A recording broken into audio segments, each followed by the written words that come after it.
Hi everyone, and welcome to Tarot for You 444. It's really lovely to have you with me today.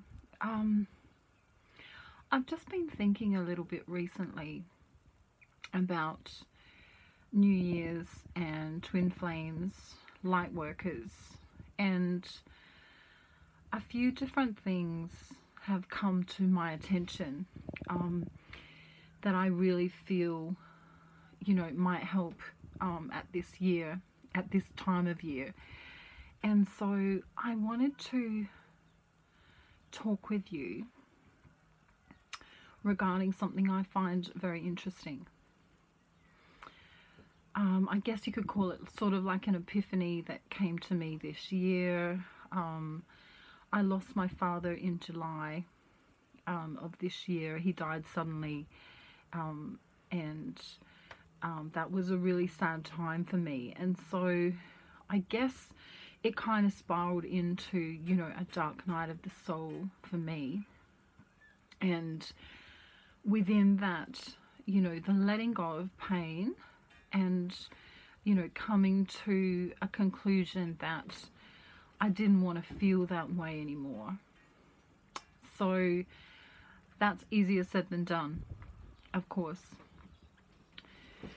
So I'm actually sitting in a trailer or a caravan that I bought for my dad. He was going to come and live with me because his friend passed away suddenly just a few weeks before him.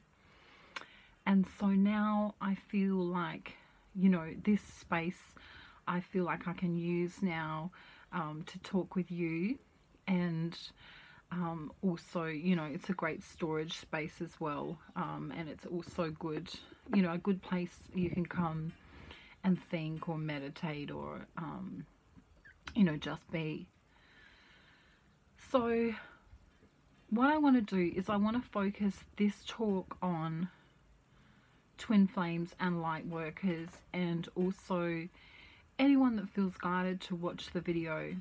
Because what I want to talk about today is something really important. And this is really, something that's helped me through the year. So I'll get started now. So I want you to imagine that you're in a video game. Okay, so if you're in a video game, it doesn't matter what one. But let's just say, all of the characters in the video game, can be controlled to some extent. So, you can make them eat, or you can make them sleep, or you can make them, go to war or not go to war, or, I don't know, meditate, or perhaps even, sing or dance, or, any of the things that humans can do. Okay, so it's like a simulation, I guess, of our human condition. And so, when we're thinking of a game, if you imagine that there are players in the game, so that's the first thing, and then there are the players of the game, so they're holding the remote controls and controlling the little people in the game. And then you've got the ones who made the game. So they've, literally downloaded all these codes into the computer, and they've sat there and worked it all out. If you press XYZ, this will happen to your character or not. Okay, so, they might have to go out and get a job. They might have to, if they don't go to their job, they might go broke and lose their home, or if they leave the stove on, it could burn the house down, that kind of thing. Okay, so let's take a look at scenario one. So if you are in the game, I want you to just bear with me and imagine that you are the character in the game. Okay, so if you're the character in the game and you're, I don't know, you've gotten to a point where you're in a house, there's bills to be paid, you've got a job, you might have some kids, or some karmics around you, you know, that are you know, there, and you have responsibilities. And so sometimes these responsibilities can become, oh, there goes the door. You can't see me anymore. Oh well. Hang on, maybe I'll quickly get up and I'll reopen the door. Just give me a sec, okay?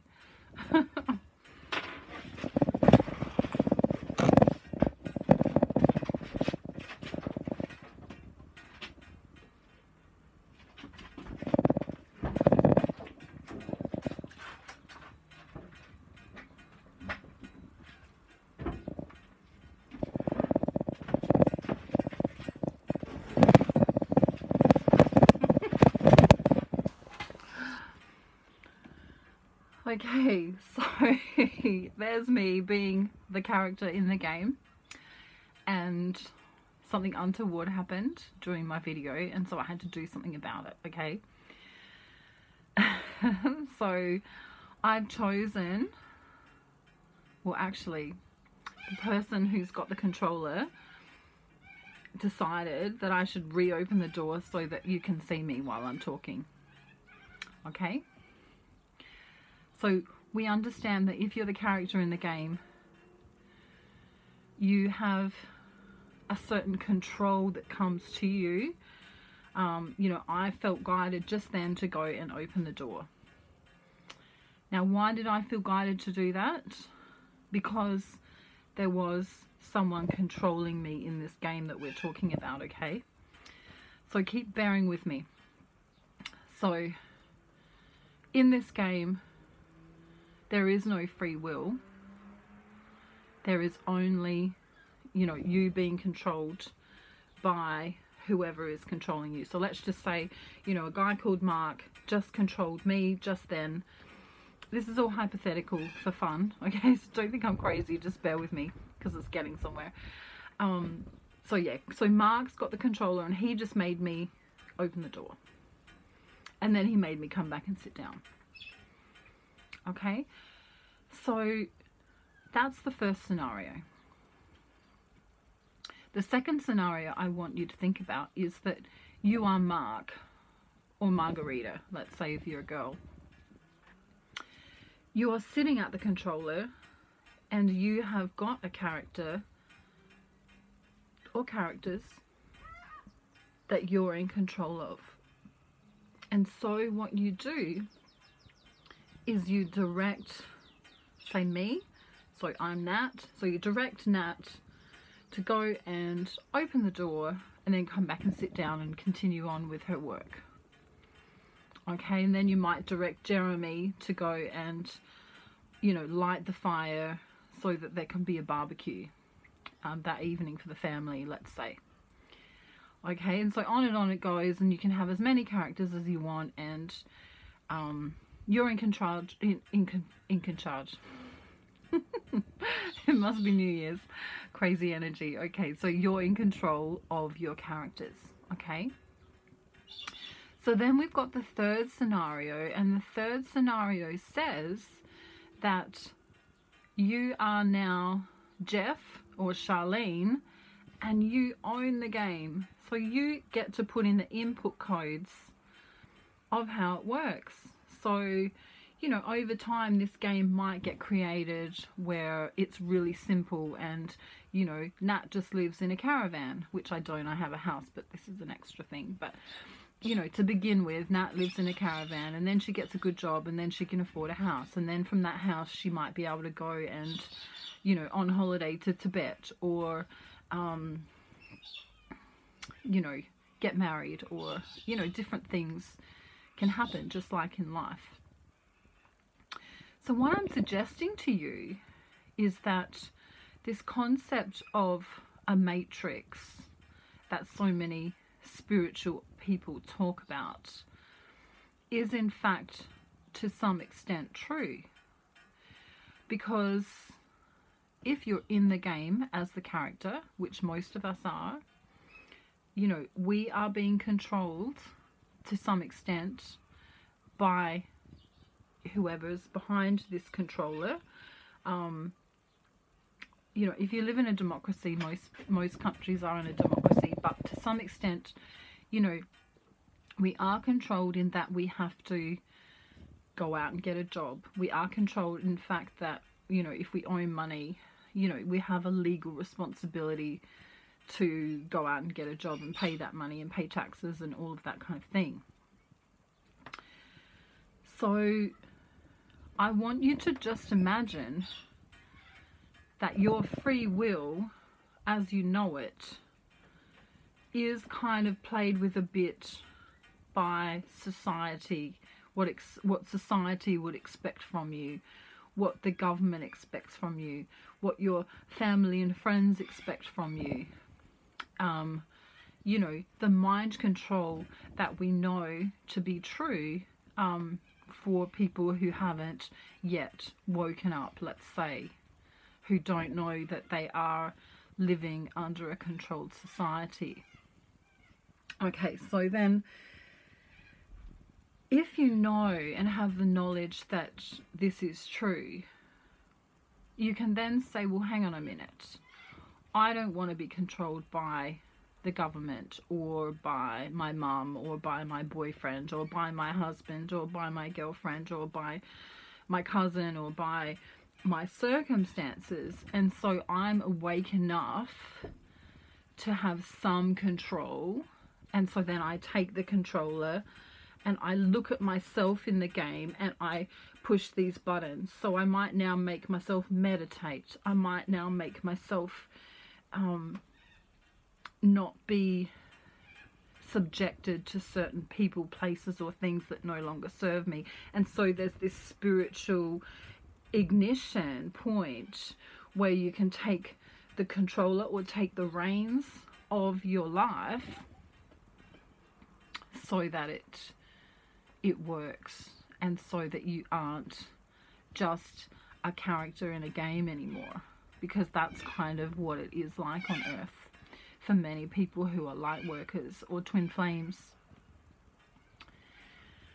So then light workers get to that point where they know that they need to do inner work or shadow work or, you know, meditate at certain times, or perhaps, you know, even, you know, eat healthy foods. And, you know, some people don't want to eat meat anymore. Some people feel, you know, guided to, you know, start their own spiritual business.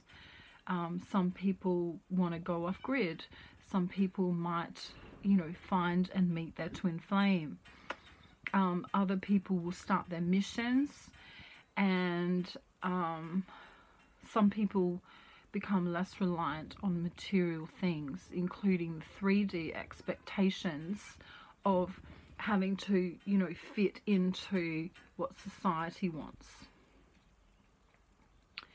So then most light workers have come to the point where they're now in control of themselves. They're now holding the controller and they're saying, I don't have to just be this character anymore that, you know, wanders around aimlessly without any forethought of who I am and what I'm doing. I know why I'm here now. I can guide myself. I can say, right, meditate, you know, do that work, do the inner work, do the outer work. That's coming to me, you know, a certain person, place or thing is coming to me to trigger me so that I can heal. So depending on where you are in your journey, you have these occurrences where you understand that you are in control, and the inner work that you do becomes the outer work, you know, what you see on the outer. And that's when we come to, I don't want you, whoever's listening today, to be just the controller of your game. I want you to be the person that made the game. I want you to come up even higher in ascension and put the codes into your game. And this is where it gets tricky, because this is where people say, well, hang on a minute. I've heard of law of attraction. I've heard of ascension. I've heard of all these terms, you know, twin flames, light workers, shadow work, inner child work, what else? Soul fragmentation. I need to, you know, get my soul back. I need to, you know, do so much inner work and be this light, and I can't, you know, I don't know how much I need to do, and it's still not working for me, and all of that stuff. So what I want to say to you, and this is really important, is that no matter where you are on your journey, love is the answer. So what you do in love begets love, right? So anything you do towards yourself that's loving will show up in your outer atmosphere. People will be drawn to you. Places and things will come to you. Opportunities will come to you. So let's say I want to quickly talk about ascension, and I will make, you know, some more videos about these topics in greater detail. But let's just say for ascension, we need to raise our frequency so we can be at the same frequency that we're trying to attract. So we're trying to attract a person, we need to be in that same frequency of the person. If we want to attract love, we need to be in the frequency of love. If we want to attract abundance, there's also a frequency of abundance. But the truth is, everything is love. So if you can stay in a loving space, in a heart-centered space, then that's all you need to know for ascension. So the more loving you can be to self primarily, and then to the people around you by having gratitude, being kind to people. I'm not saying don't be assertive if someone needs some assertion, but generally you're letting go of ego when you come into your heart space. So then if you do this, I'm just going to lean back for a minute because it's really comfy.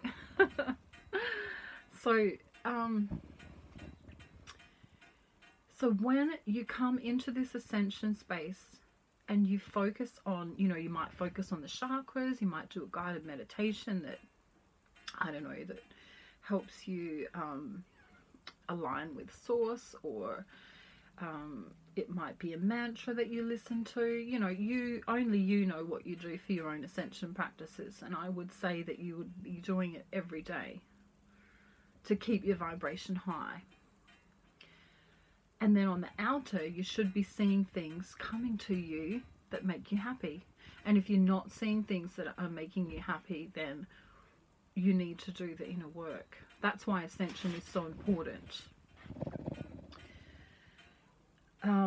Whatever's going on inside of you will be mirrored outside of you. So if you're feeling pain, if you're feeling heartache, if you're feeling loss, if you're feeling any of those things, then things that are heartbreaking, things that are painful, things that feel like loss will come to you because you're resonating at that frequency. So this is kind of more about quantum physics than it is the law of attraction. But it's, you know, a lot of this stuff they don't tell you with regard to the law of attraction. So let's go back to the game now and say, okay, we woke up. We're no longer living in 3D. We know we're 5D. We were controlling our own game, but then we realized we needed to go further than just controlling our game. And so we want to actually come in and put in these download codes. So what are the codes? How do we know what they are? How do we do this? Well, one of them I just mentioned is ascension. So when you focus on love and ascension, which are really the same thing, then you can stay at a higher place, and then you can see, you know, as if you're on top of a hill. Just imagine you're on top of a hill looking down on yourself, or even an eagle, you know, flying over the mountain, and there you are. You can see the little character down there, and they're behaving really sillily. You know, they're crying over, I don't know, they dropped their drink and they're crying over, let's just say. And you're like, oh God, this character's gone a bit far today. We just need to like go and have a little nap, don't we? So if you were holding the controller, you'd make this person go and have a nap, or go and meditate, or go and do what they need to do. But I'm saying let's go higher than that. I'm saying that when you come to a certain level of ascension, when you do a daily practice, when you meditate daily, when you practice living in the present moment, which would be the next thing I would suggest, then you can actually bring yourself to such a high frequency where you're actually downloading these codes, because you're connecting to source. And whether you believe that's God or Buddha or some alien being, or, you know, whoever you believe source to be, you might just believe that source is you, God represented within you. You may think God is, you know, a South African man, or a black woman, or, you know, Allah, or you may not believe in God, and it doesn't matter. So I'm just saying that when you connect with your inner being, whoever you think you come from, wherever you think you come from, you know, some people believe they come from a certain different planet, or, you know, from the stars, or, you know how people have all different ways and beliefs, which is fine. But wherever you think you come from, when you go within, you connect to source energy, you connect with your soul. And so I invite you now to just think for a moment, am I the character in the game? Am I holding the controller?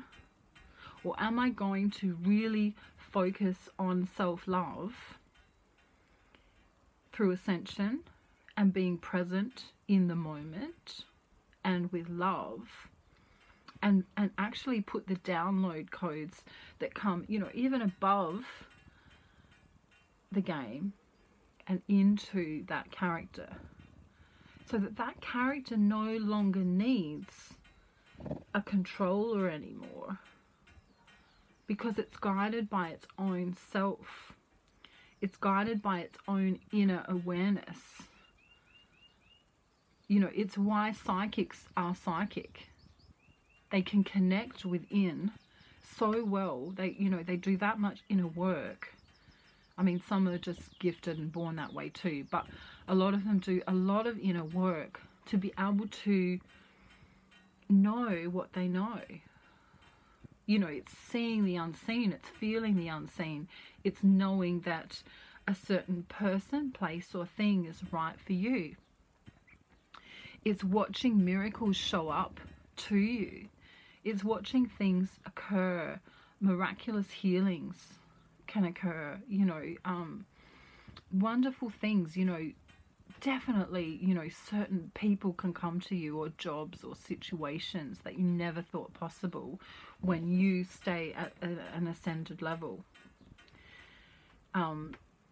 Or as the download, you know, the creator of the game, the downloader. Okay, so how do we stay in that space? I've mentioned ascension, and that includes meditation and spiritual practices as you see fit to keep your frequency high.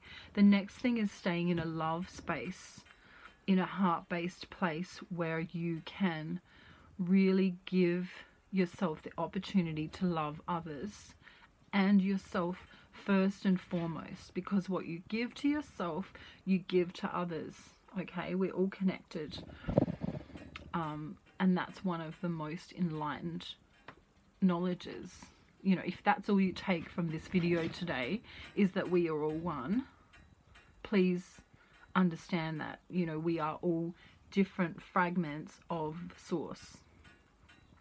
Okay, you know, expressed differently in different bodies.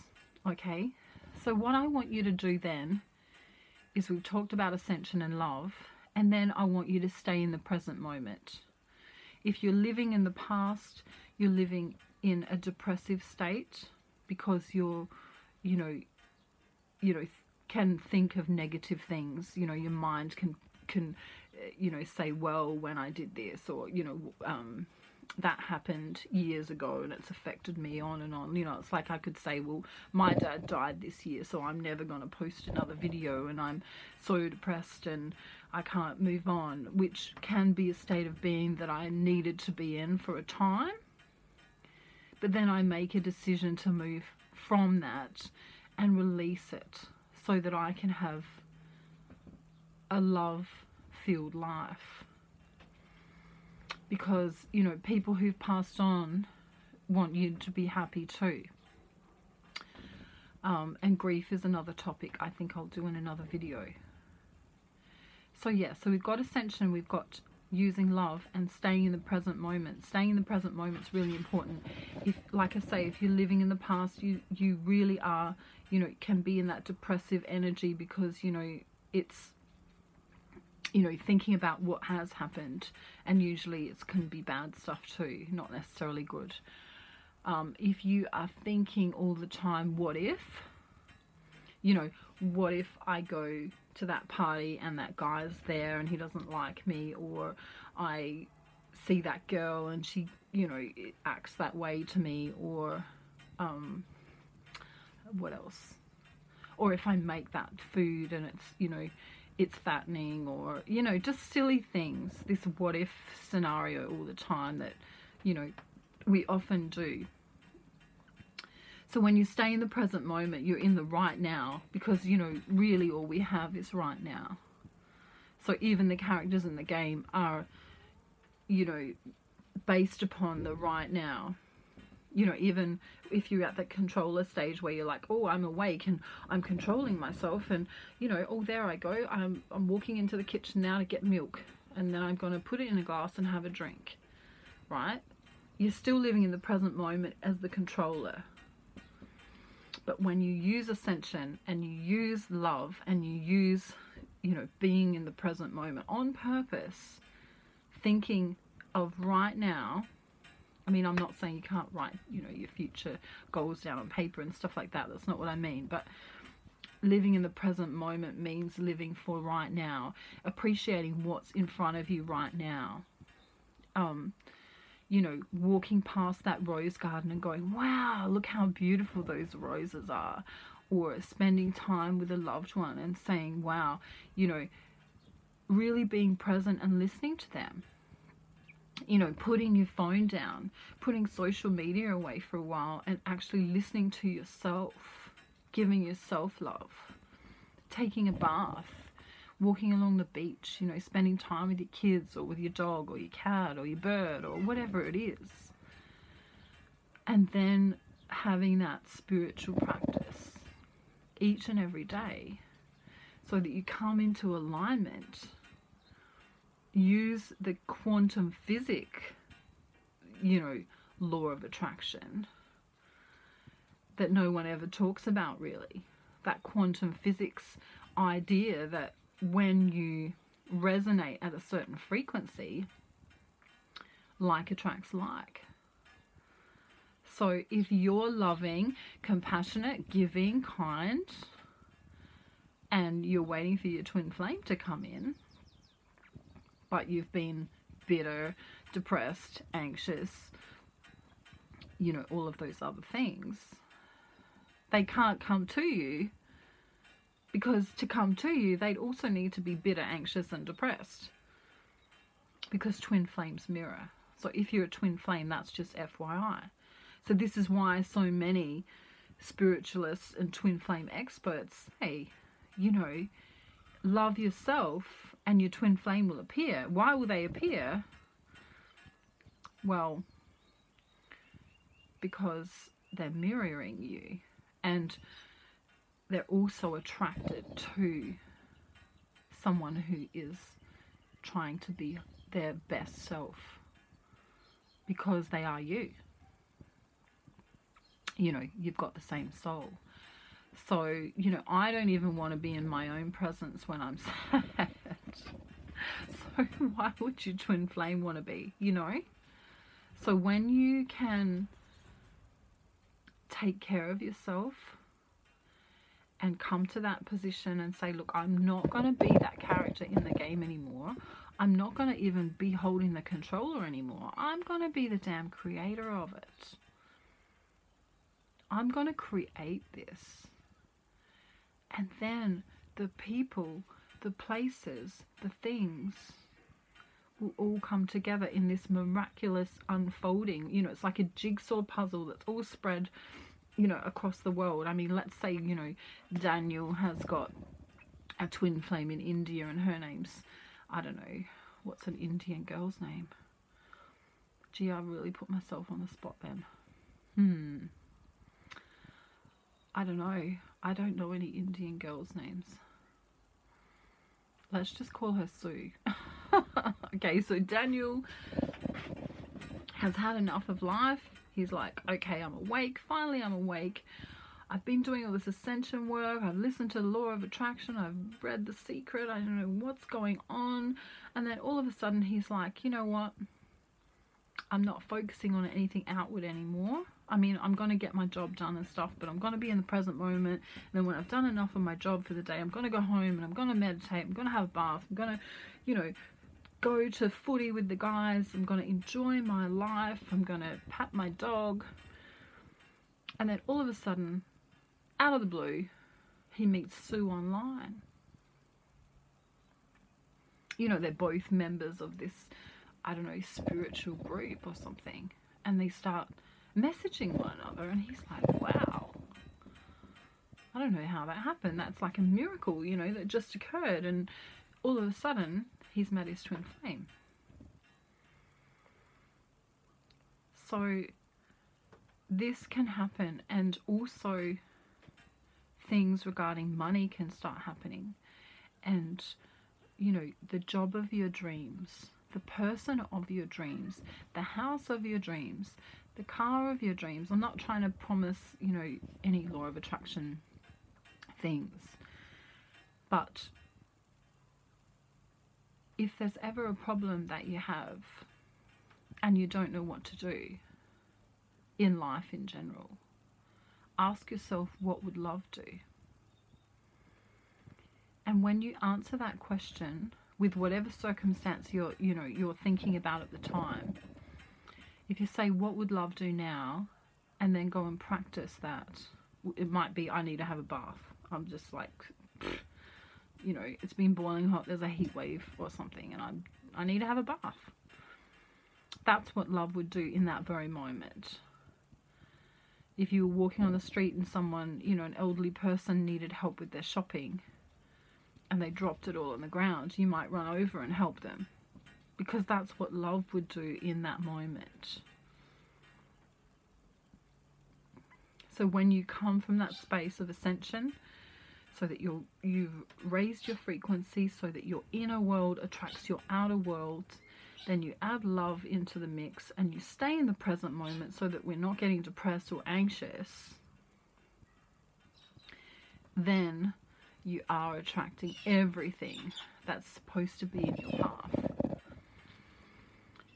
And when things show up that you don't necessarily want to be in your path, you're far more equipped to be able to cope. You know, if you're not getting that text from your twin flame, why aren't you getting that text? Are you bitter? Are you angry? Are you mad? Are you stressed? What would love do? Love would give to self so that self could attract self. This is the twin flames. Okay? So I want you to be the creator of your own game. I want you to start doing this in the new year so that you can see the difference when you create your own game. When you're putting the download codes into the character. You're literally here as a kind of character in a game, the game of life.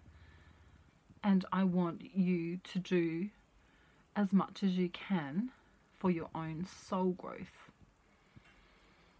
Because, you know, we only get this one body. We only get this one soul. We only, you know, get it all in this one lifetime. And in your next life, you know, you'll have a different body if you believe in next lives. But your soul will always be there. So your soul needs to come to this place of high ascension, of love, of living in the present moment, so that you can enjoy every moment. And then you attract your twin flame. Or, if you're not a twin flame, the people, places and things that you need for your life's journey. Okay, so I reckon I've probably talked enough, but I really wanted to wish you all a very, very happy new year. And I'm going to try and do a Divine Masculine video soon as well. But yeah, I want you to focus on self-love. I want you to be the creator of your game. And if you need to reach out to me for anything, I will have my details in the description box below, so that I can help you understand more about the journey. Or perhaps, you know, I could do a tarot reading for you, or we could talk about, you know, some of the packages that I do. Alright guys, so have a lovely New Year's. It's New Year's Eve today, or tonight in Australia, and I can already hear people starting to move about and get ready for that here where I am. And so I think you guys will be waking up to it tomorrow if you're in the US. But whatever country you're from, I wish you a happy new year. Safe, abundant, lucky, loving, healthy. And I will definitely see you in my next video. Okay, stay high people. Bye.